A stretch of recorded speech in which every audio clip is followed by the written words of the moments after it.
Ibnu Hajar Al-Haytami, gurunya Fathul Mu'in rahimahullah rahmatal abrur, mengatakan wajib dicuci ini pada materi apa?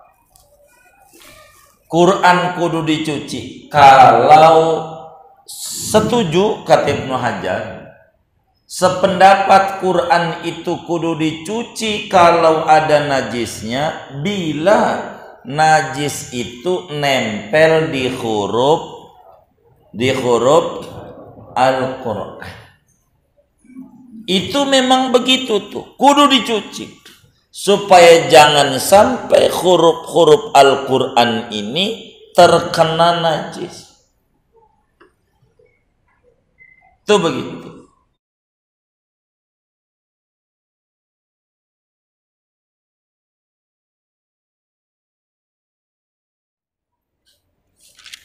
Assalamualaikum warahmatullahi wabarakatuh. Bismillahirrahmanirrahim. Alhamdulillahi rabbil alamin. Wassalatu wassalamu ala sayyidina Muhammadin wa ala alihi wa sahbihi ajma'in, amma ba'd. Faqad qala al-imam al-muallif rahimahullahu ta'ala wa nafa'ana bih wa bi barakati ulumihi wa ghafara lahu wa li masyayikhihi wa li masyayikhina amin. Wa afta ba'duhum fi mushafin tanajjasa bi ghairi ma'fuwin anhu bi wujubi ghaslihi, dan telah berfatwa oleh sebagian ulama tentang Al-Quran yang terkena najis oleh Al-Quran dengan selain najis yang dimaafkan. Fatwanya biwujubi ghaslihi, dengan wajib mencuci Al-Quran. Wa in adda ila talafihi, sekalipun membawa oleh mencuci itu kepada rusaknya Al-Quran. Wa in kana liyatimin, sekalipun ada Quran itu milik bagi seorang anak yatim. Qala syekhuna, berkata oleh guru kami Ibnu Hajar Al-Haytami, wa yata'ayyanu farduhu fima idza massatin najasatu syai'an minal Qur'an, dan tertentu oleh mentakdirkan kudu dicuci pada barang yang apabila menyentuh oleh najis akan sesuatu dari tulisan Al-Quran. Bikhilafi ma idza kanat fi nahwil jildi, lain halnya barang yang apabila ada oleh najis itu pada seumpama covernya, awil hawashi, atau tepian-tepian Quran pinggirnya. Faraun Ghusalatul mutanajjisi walau ma'fuwan anhu kadamin qalilin inin fasanat wa qad zalatil ainu wa sifatuha wa lam tataghayyar wa lam yazid waznuha ba'da i'tibari ma ya'khudhuhu thawbu minal ma'i wal ma'u minal wasakhi wa qad tahural mahallu tahiratun. Usalatul mutanajjisi, adapun air sisa basuhan benda najis, walau ma'fuwan anhu, sekalipun benda najisnya itu najis yang dimaafkan. Kadamin qalilin, contoh najis yang dimaafkan adalah darah yang sedikit. Inin fasolat, jikalau terpisah oleh gusalah. Wa qad zalatil ainu, dan sungguh telah hilang oleh benda najis. Wa sifatuha, dan sifat-sifat najis. Wa lam tataghayyar, dan tidak berubah oleh ghusalah. Wa lam yazid waznuha, dan tidak bertambah oleh timbangannya ghusalah. Ba'da i'tibari ma ya'khudhu thawbu minal ma'i, sesudah mereken apa yang menyerap akannya oleh pakaian dari air. Wal ma'u minal wasakhi, dan oleh air daripada kotoran. Wa qad tahural mahallu, dan sungguh telah suci oleh tempat. tahiratun, hukum sisa air basuhan najis itu hukumnya suci. Qala syekhuna, berkata oleh guru kami Ibnu Hajar Al-Haytami, wa yadharul iktifa'u fihima bidzanni, dan nampak jelas oleh merasa cukup pada keduanya, air diserap pakaian dan air yang menyerap dari kotoran, bidzanni, dengan prasangka saja. Wallahu a'lam bishawab. Segini, saudara-saudara sekalian, pada pertemuan ini ada dua materi pokok yang kita bedah dari lanjutan kajian Fathul Muin ini. Yang pertama, bagaimana kalau Quran itu kena najis, cara kita harus digimanain tuh, karena kajian kita ini tentang najis. Bagaimana seandainya Quran itu, mohon maaf, kena bocah, maklum saking demennya ngadaras Quran, anaknya mencret kena Quran, tuh digimanain tuh. Termasuk juga bagaimana kalau Quran tuh robek-robek, digimanain Quran yang usang ini, apa dibuang, apa digimanain. Nah, yang kedua, sisa air cucian, air sisa cucian, bekas cucian, nyember habis kita nyuci najis pakaian tuh dengan cara-cara yang ada, yang sudah kelewat. Ini air ininya nih, suci apa najis, begitu. Itu namanya ghusalah, saudara. Yang pertama Al-Quran. Oleh karena ibadah itu, saudara, yang paling tinggi adalah membaca Al-Quran. Kata Nabi dalam hadis yang diriwayatkan Sayyidina Anas, ditulis di dalam kitab Kanzul Umal oleh Al-Imam Al-Muhaddis Al-Muttaqi Al-Hindi, afdalu ibadati ummati qiraatul Quran. Ibadah yang paling tinggi yang dikerjakan oleh umatku adalah baca Quran. Oleh karena Quran, apalagi baca Quran bin nazar. Bin nazar itu dengan melihat mushaf, itu lebih gede lagi ibadahnya, sambil lihat, karena mata juga ibadah. Pertanyaannya, karena materi kita masih urusan najis, bagaimana Quran kita kena najis, kena kencing, kena tinja, kena tai ayam, ya, itu digimanai, dibiarin aja atau harus bagaimana? Kalau begitu tuh, maka kata Syekh Zainuddin Al-Malibari, wa afta ba'duhum fi mushafin tanajjasa bi ghairi ma'fuwin anhu biwujubi ghaslihi wa in adda ila talafihi wa in kana liyatini. Quran yang terkena najis,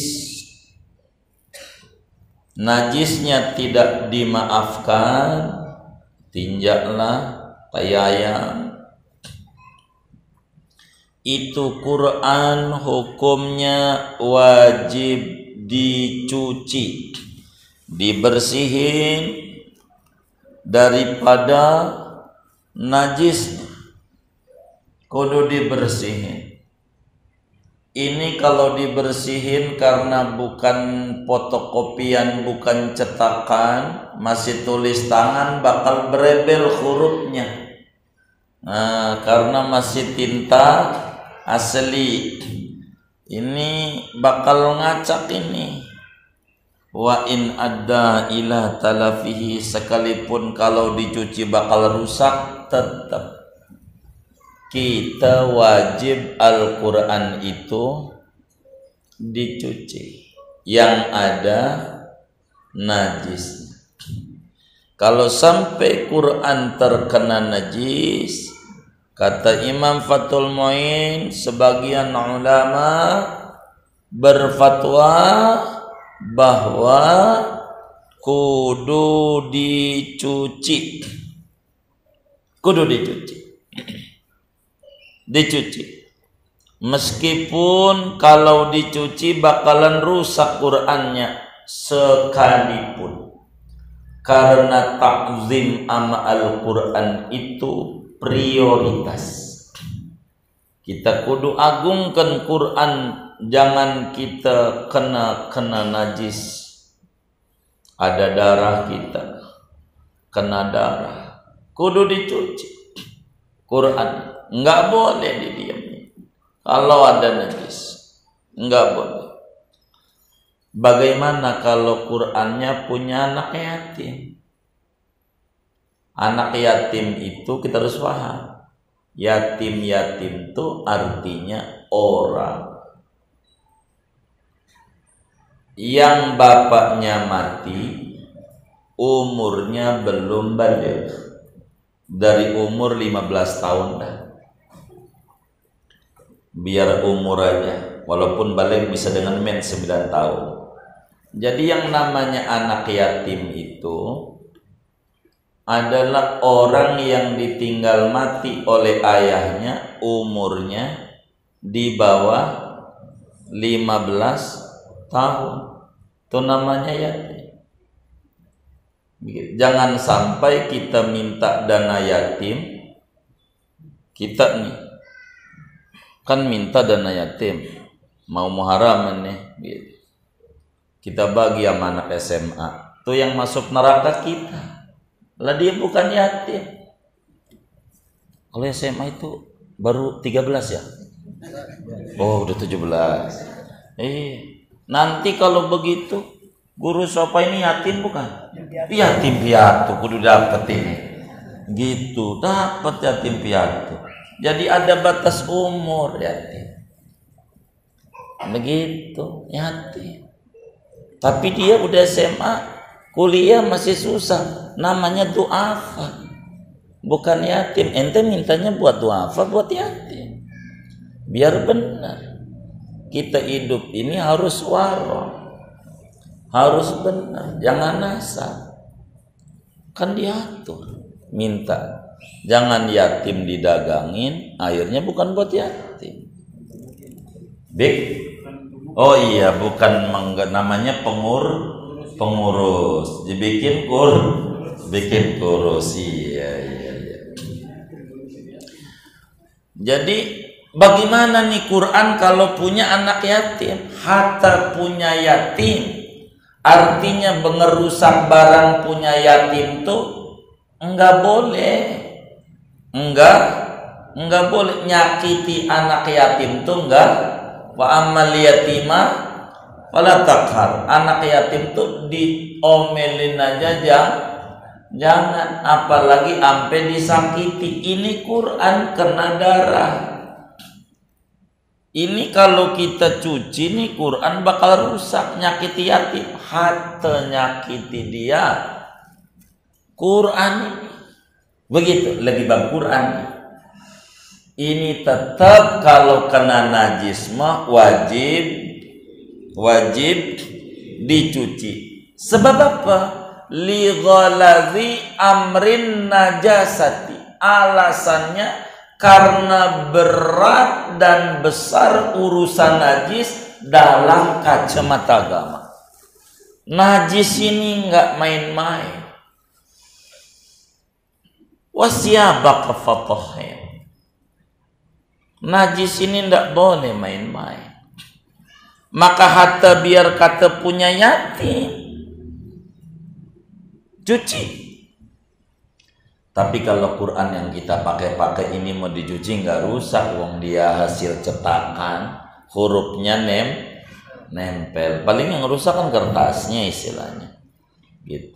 Tetap wajib dicuci kalau ada najis. Cuman kalau punya yatim, siapa yang harus nyuci supaya bersihnya tuh? Ya wasinya, orang yang diwasiatinya. Jangan asal orang, ntar dia salah sangka.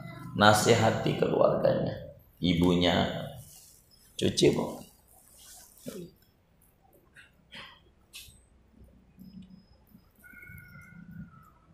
Namun ada qaul di dalam kitab Bughyatul Mustarsyidin, Habib Ali Al-Masyhur menuliskan kalau najis itu masih diikhtilafkan oleh ulama berbeda pendapat antara najis ini. Contoh, tai hewan yang dimakan dagingnya udah kelewat tuh. Kata Imam Istukhri, Imam Ruyani, tidak najis. Tai binatang yang binatangnya dagingnya boleh dimakan. Itu kalau kata beliau nggak apa-apa. Ini bisa dipakai oleh orang kita kalau udah makan ikan yang gede-gede tuh. Begitu ucus sudah yang ada najisan tuh begitu. Tapi kalau doyan sekalian tai keboknya. Iya kan pendapatnya begitu. Kalau sampai najisnya kategorinya tai sapi, kata beliau udah dibersihin aja, ikut aja maqal dhaif madhab, enggak apa-apa. Imam Ruyani, Imam Mustakhri, bersihin aja, biarin, enggak apa-apa. Masih ada pendapatnya, tapi dhaif dalam madhab. Begitu. Boleh ditaklidin, boleh, tapi yang mu'tamad tak boleh. Tetap pokoknya najis kudu dicuci. Namun Ibnu Hajar Al-Haytami, gurunya Fathul Mu'in rahimahullah rahmatal abrur, mengatakan wajib dicuci ini pada materi apa? Quran kudu dicuci. Kalau setuju kata Ibnu Hajar, sependapat Quran itu kudu dicuci kalau ada najisnya, bila najis itu nempel di huruf Al-Quran. Itu memang begitu tuh, kudu dicuci. Supaya jangan sampai huruf-huruf Al-Quran ini terkena najis. Itu begitu. Berbeda persoalan kalau di covernya. Kalau cover sih enggak apa-apa.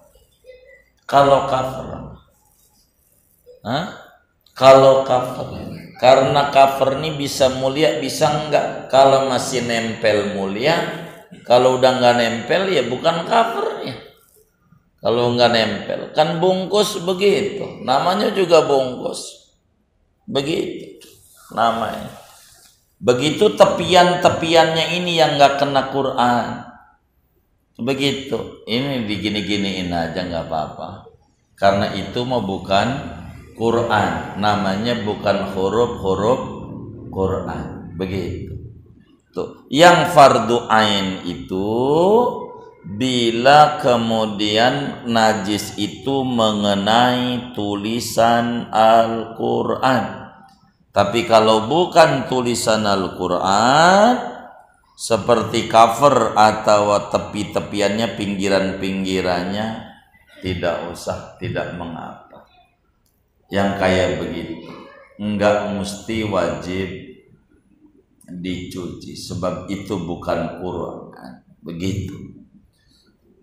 Lalu kalau ngomongin Quran, bagaimana kalau banyak Quran yang robek? Ini bukan materi kita, istitrat. Quran robek tuh digimanai? Maka dalam pandangan ulama, kalau ada robek-robekan Al-Quran, hukumnya ada dua pendapat. Robekan Quran atau Quran yang rusak-rusak di masjid tuh udah hancur. Yang pertama dikubur, dikumpulin, digali, dikubur. Tapi dikubur di tempat yang jarang dilewati orang. Itu yang mu'tamad dalam madhab. Yang kedua, boleh juga dibakar. Bakar aja Quran yang sudah enggak robek-robek tuh, dibaca juga susah. Dibakar, nanti abunya dihanyutin di air atau dikubur. Dibakar dulu baru dikubur. Yang robek-robek jangan diinjak-injak, dosa. Kayak contoh undangan suka ditulis Bismillahirrahmanirrahim bahasa Arab Quran, dibuang di tong sampah, dosa besar. Gunting dulu, udah gunting bakar. Begitu. Mana tuh ada min ayatihi lagi. Surat apa tuh? Ar-Rum. Oh, iya. Begitu. Gua kan orang majelis, bukan itu. Kalau pen berkam bukan ditulis di situ, tulisan yang gede juga mohon 2.000. Itu yang gedenya juga. Begitu, enggak usah. Terjemahnya aja kalau pin undangan. Wamin ayatihi dan diantar udah itunya aja. Bismillah juga laten aja, BIS begitu. Enggak usah bahasa Arab menjadi ribet urusannya. Begitu Quran nanti diinjak-injak, dosa gitu. Jadi hukum kita, bila Quran terkena najis dan najisnya tidak dimaafin, wajib dicuci. Tapi kalau kena najis, najisnya dimaafin, tidak wajib dicuci, sunat aja dicuci. Kalau najisnya ma'fu. Begitu. Kemudian saudara sekalian, far'un ini cabang masalah tentang hukum ghusalah. Ghusalah dengan dhammah ghain ada dua pengertian. Yang pertama menurut bahasa, yang kedua menurut terminologi agama. Ghusalah secara etimologi artinya ma takhruju minasy bil ghasli. Apa saja yang keluar dari satu benda disebabkan dicuci, namanya ghusalah. Apa saja yang keluar dari satu benda disebabkan dicuci, itu namanya ghusalah menurut bahasa. Tapi ghusalah dalam terminologi agama adalah al-ma'ul khariju inda tathhiri syai'il mutanajjisi. Ghusalah adalah air bekas mencuci benda yang terkena najis. Ghusalah adalah air bekasan mencuci benda yang terkena najis. Contoh, kan kita nyuci pakaian nih, yang kemarin tuh materinya. Ini kita cuci, kan pakaian dulu ditibanin, jangan air, jangan pakaian nibanin, tapi air kudu nibanin. Ini kita udah bener nih, air nibanin pakaian, udah kita cuci, ambil dah baju, kita jemur, baju ini sisa nih air yang di ember nih namanya ghusalah. Nama nih airnya suci apa kagak?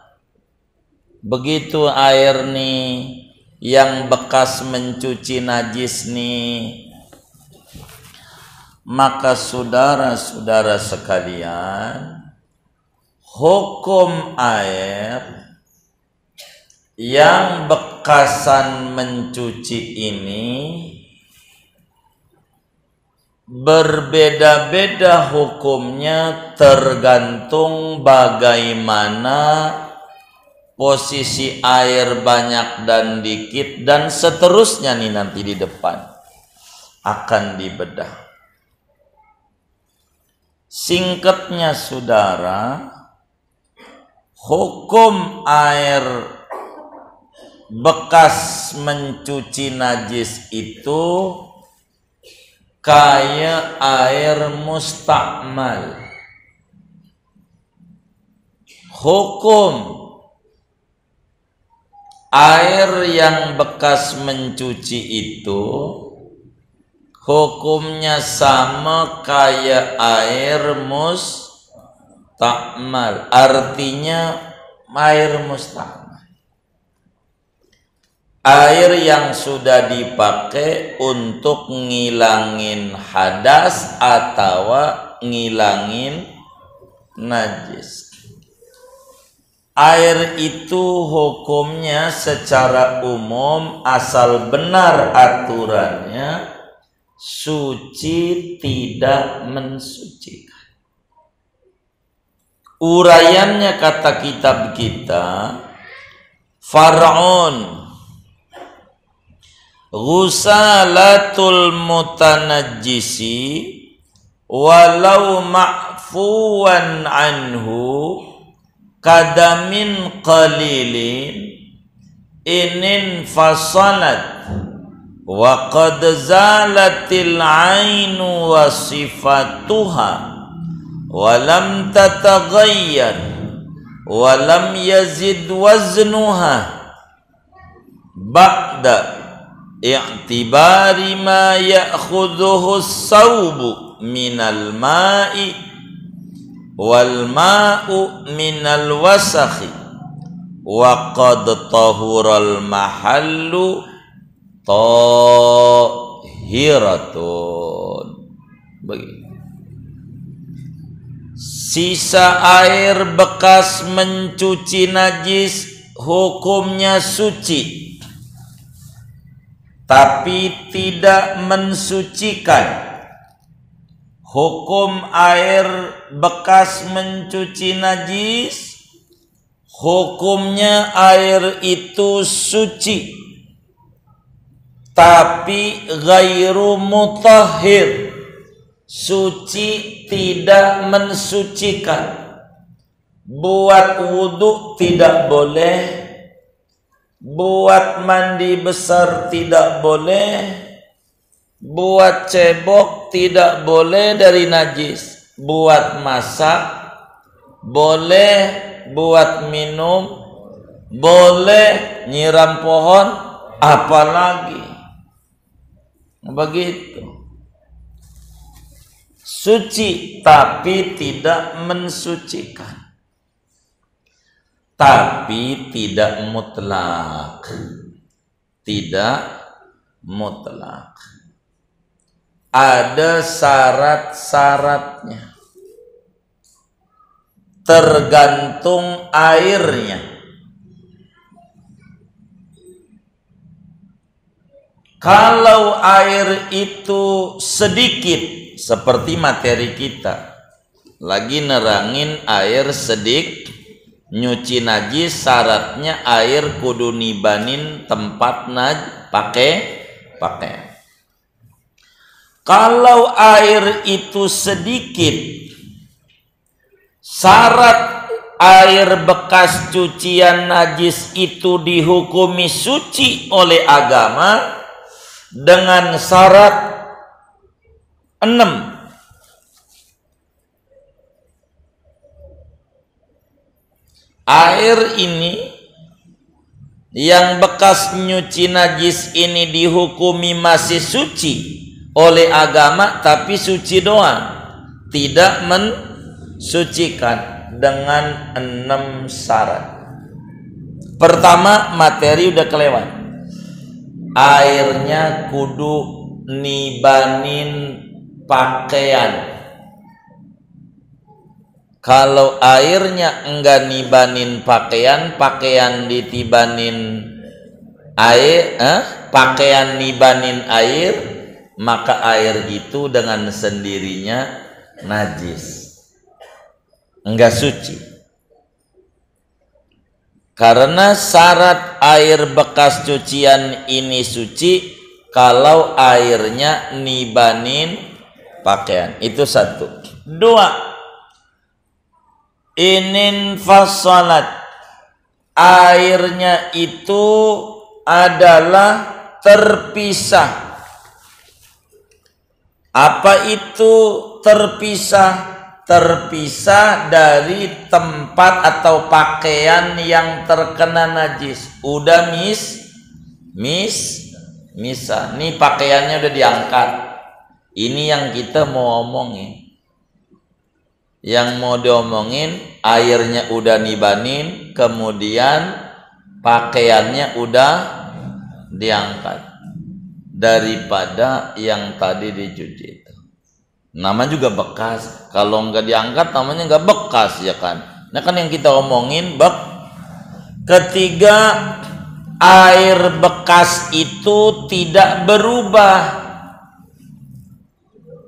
Tidak berubah. Tapi kalau air bekas ini berubah,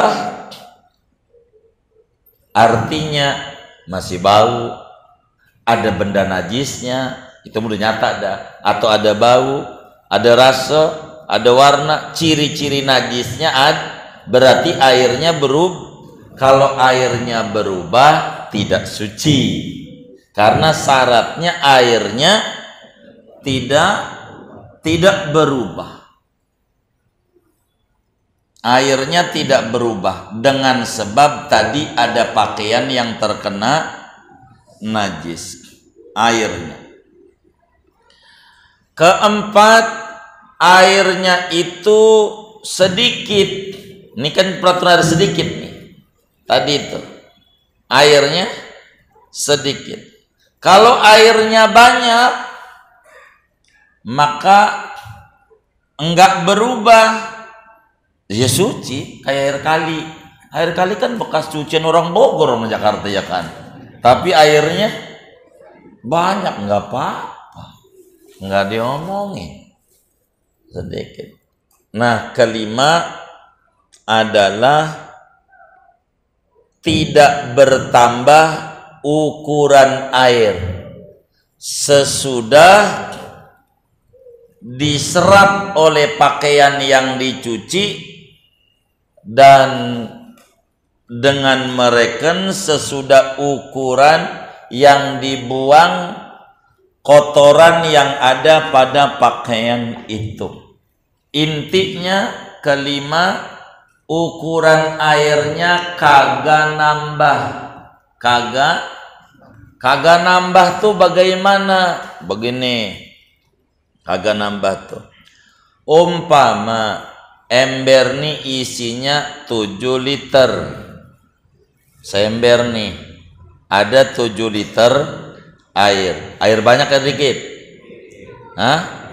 Air dikit, enggak banyak. Berarti 7 liter ini kudu nibanin pakaian. Itu yang tadi tuh. Air 7 liter. Kemudian sarung yang ada najisnya ini, sarung basah kena najis, ada berapa tuh yang diserap air 7 liter nih oleh pakaian yang kita kenain air. Kan dengan kenain air, pakaiannya air tuh nyerap di pakaian. Anggap deh 2 liter yang keserap oleh pakaian kita dari ember nih, bak nih 7 liter dipotong karena kan kering pakaian, masuk di situ tuh airnya jadi nyisa air di luar pakaian tinggal 5 liter. Kan pakaiannya ada najisnya. Begitu kalau masih basah macamnya begitu. Kan ada juga basahan itu kalau diginiin mau kencingnya ada. Nambah berapa dia? Kalau dia nambah cuman seliter nambahnya, maka masih suci. 7 liter dikurangi penyerapan air 2 liter tinggal 5 liter. Ama najis yang ada di dia basah tuh seliter, jadi tinggal 6. Berarti nambah apa kurang? Kurang. Itu masih suci air tuh. Tapi kalau nambah, tadinya 7 liter kasih pakaian, air ini jadi 8 liter, udah nyata yang seliter itu berarti najis. Karena syaratnya tak boleh nambah timbangannya. Begitu. Dan keenam adalah tempatnya suci dengan sebab benda najisnya hilang dan sifat-sifat najisnya hilang. Singkatnya, dari 6 syarat 3 syarat pokok. Bila kemudian sisa air bekas cucian najis itu sedikit, kalau udah ngomong sedikit berarti syarat sedikit hilang. Kan sedikit tadi. Nomor 5 atau nomor 4 itu. 4. Buang. Nih singkatnya. 2 airnya kudu nibanin pakaian. Buang. Itu kan udah dibedah. Begitu. Maka syaratnya tinggal 3. Kalau air itu sedikit, hukum bekas cucian najis itu dihukumi suci oleh agama dengan 3 persyaratan. Pertama, tidak berubah airnya, tidak ada bau najis, warna najis, airnya bening, nggak ada apa-apa. Kedua, ukuran airnya kagak nambah. Ketiga, tempatnya suci. Maka air bekas basuhan yang sedikit ini dihukumi oleh agama sebagai air suci, tapi tidak mensucikan. Enggak boleh buat wudu, enggak boleh buat mandi, enggak boleh buat ngilangin najis yang lain. Karena air ini seperti air mustakmal lainnya. Enggak boleh. Lama dikit. Tapi kalau air bekas cucian ini banyak, anggap deh kolam gede, tempat cuciannya, mesin cucinya lumayan gede, segede mobil. Gede, artinya 216 liter lebih. Diangkat nih pakaian nih. Kan suka di daerah tuh ada kolam-kolam tuh. Buat nyucinya di pinggiran ya kan. Nyucinya jadi penggilisan tuh pinggiran tuh. Kolam, tapi karena airnya banyak, dengan najis ini ngalir ke situ, syaratnya cuma 1. Yang penting tidak berubah. Karena air banyak itu terkena najis, tidak otomatis jadi najis. Kata Nabi dalam hadis yang sahih, idza balagal ma'u qullataini lam yahmil khabasan. Dalam riwayat Imam Abu Dawud, Rasulullah sallallahu alaihi wasallam bersabda, idza balagal ma'u qullataini lam yanjus. Bila air itu mencapai 2 kula dengan terkena najis, tidak otomatis jadi najis kecuali kalau berubah. Begitu. Kalau berubah. Jadi sisa basuhan ini saudara, ini air ini bekas nyuci najis ini dihukumi suci. Saudara mau masak pakai campur ini boleh. Mau buat minum kopi kan ekstrak gitu ya, gitu boleh aja kayak begitu tuh, enggak apa-apa. Tapi kalau buat wudhu mah tidak boleh. Bila 3 persyaratan itu tidak ada pada air yang sedikit, seperti tempat tidak suci, dengan adanya najis malah berubah nih jadi merah karena darah, otomatis najis. Kedua, tempatnya suci, cuman airnya kemudian itu berubah bau, itu juga enggak, najis juga. Begitu tuh. Atau kemudian dia tempat suci, ini pakaian suci, air enggak berubah tapi airnya nambah. Kalau air nambah, bukti air itu bercampur najis. Karena berubah tanda ada najis, nambahnya timbangan air bukti adanya najis, dan air itu ada bekas-bekas najis masih ada, itu bukti bahwa air itu walaupun kagak berubah, walaupun timbangannya kagak nambah.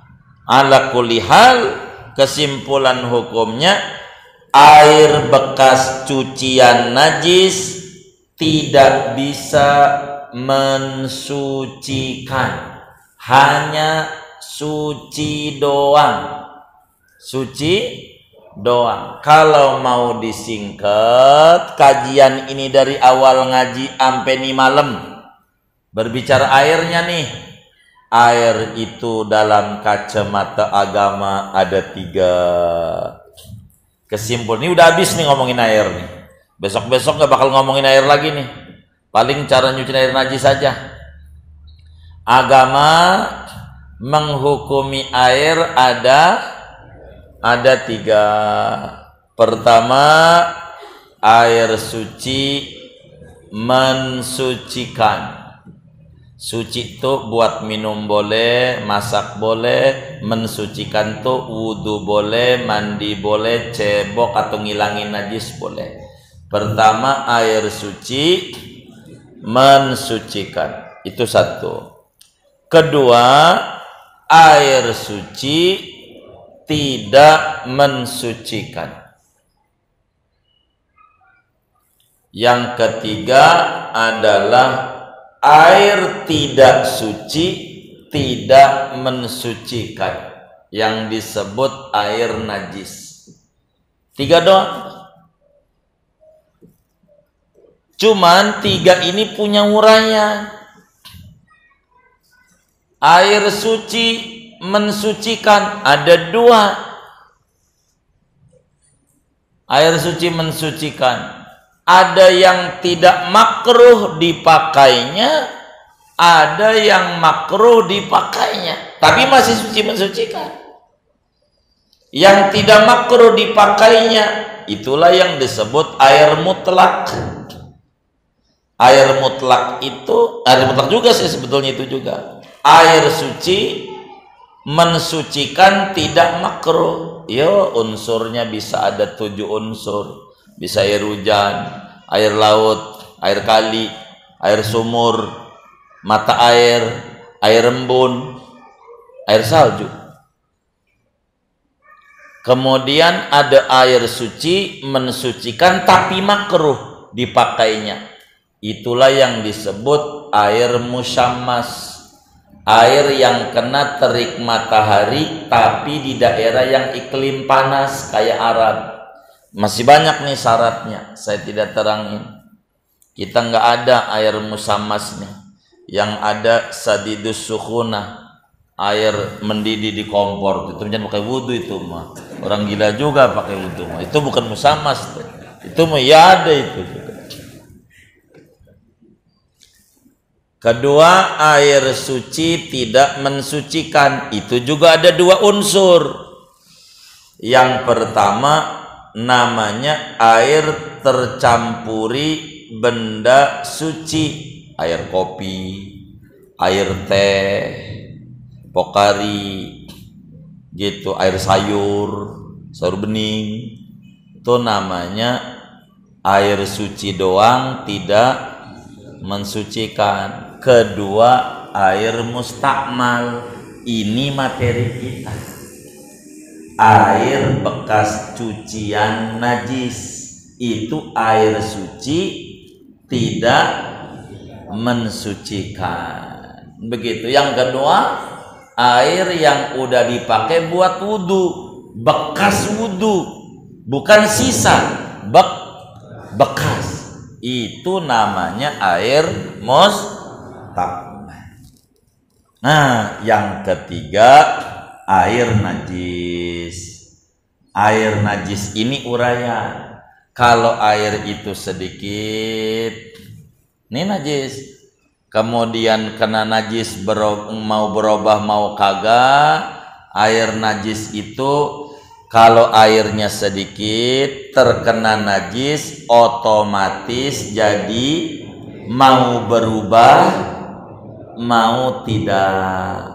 Kalau airnya sedikit, tapi kalau airnya banyak, kalau ada najis tidak otomatis jadi najis kecuali kalau berubah. Itulah air. Dengan ini habis. Nanti kita akan nerangin bagaimana cara mensucikan air najis. Bagaimana cara mensucikan air mustakmal. Kayak ini bekas nih. Bagaimana nih biar kita bisa dipakai mandi wudu. Ini nanti bakal diatur ke depan. Ada far'un di bawah, cuman nyelip satu uraian tentang benda beku. Bagaimana kalau benda bukan cair selain air, kalau kemudian kena najis, itu nanti ada dua far'un lagi yang harus kemudian kita bedah. Namun Ibnu Hajar mengatakan, kata Imam Ibnu Hajar, qala syekhuna, materi tentang air bekas cucian ini untuk dihukumi suci itu enggak mesti harus dicek-cek airnya, cukup dengan prasangka saja sudah cukup dengan prasangka saja. Singkatnya, air bekas cucian itu kalau banyak syaratnya satu, jangan kalau berubah kalau enggak berubah masih suci mensucikan banyak. Tapi kalau air sedikit bakal cuman suci doang tidak mensucikan dengan 3 syaratnya. Tidak boleh berubah dengan najis, tidak bertambah timbangannya, dan suci tempatnya, tidak ada benda najis. Cara mengukur timbangan, pertama air sebelum dipakai ada berapa, dikurangi serapan pakaian, kemudian ditambahi dari basahan pakaian. Bila kemudian sama dengannya masih kurang, maka itu hukumnya suci. Tapi kalau nambah, najis. Ini aja tuh materinya. Segini aja dah. Begitu. Kesimpulan akhir, air bekas cucian adalah hukumnya percis seperti air mustakmal bekas dipakai wudu, yakni hukumnya suci tapi tidak mensuci. Kalau begitu, kalau banyak suci, iya kayak kali begitu. Wallahu a'lam bishawab.